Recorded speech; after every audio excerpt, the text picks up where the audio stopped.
મારું નામ દેવરાજભાઈ પરસોત્તમભાઈ શેખલિયા, જુબેલી સાત હનુમાન મંદિરના ટ્રસ્ટી તરીકે પ્રમુખ મારું નામ છે.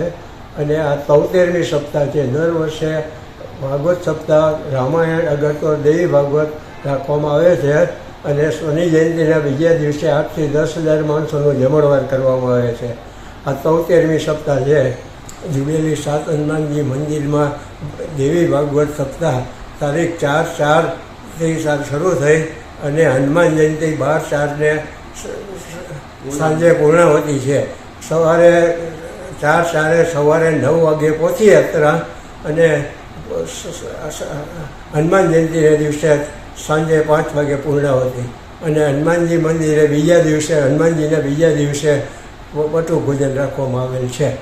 સાંજ સમાચાર ફેસબુક પેજને લાઇક કરો, વિડીયો શેર કરો અને વધુ વિગતવાર સમાચાર માટે sanssamachar.net વિઝિટ કરો.